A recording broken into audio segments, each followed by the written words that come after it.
એક છોકરો જીવનમાં વારંવાર નિષ્ફળતાઓનો સામનો કરી રહ્યો હતો. 28 વર્ષની ઉંમર સુધી એ જે ક્ષેત્રમાં ગયો બધે જ એને કાયમી નિષ્ફળતા મળી.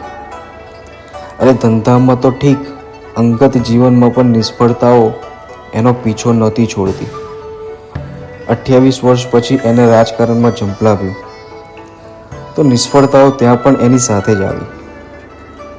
52 વર્ષની ઉંમર સુધી એ માણસ રાજકીય ક્ષેત્રે જુદી જુદી ચૂંટણી લડતો રહ્યો અને સતત હારતો રહ્યો.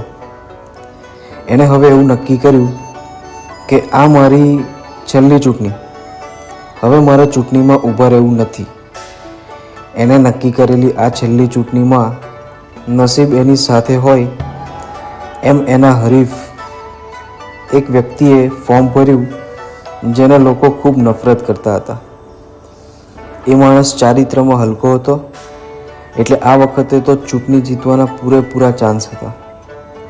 ચૂંટણીઓ પૂરી થઈ, પોતે આ વખતે ચૂંટણી જીતશે એવા વિશ્વાસ સાથે ઓફિસમાં બેઠા બેઠા ચૂંટણીના પરિણામના સંદેશાઓ સાંભળી રહેલા આ માણસના ચહેરા ઉપર વેદનાના વાદળ દેખાવા લાગ્યા.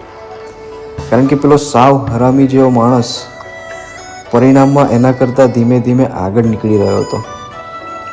પોતાના જીતવાની કોઈ જ શક્યતાઓ દેખાતી નથી એવું લાગતા આ માણસ ઓફિસમાંથી બહાર નીકળી ગયો.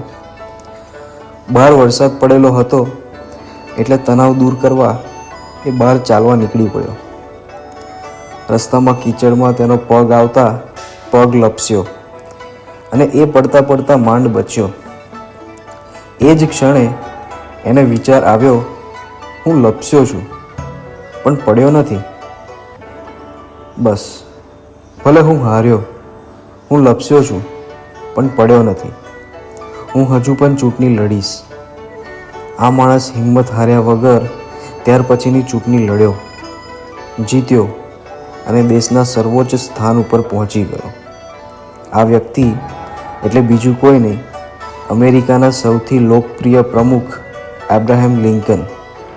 મિત્રો, કોઈ પણ ક્ષેત્રમાં માત્ર સફળતાઓ જ મળે એ શક્ય નથી.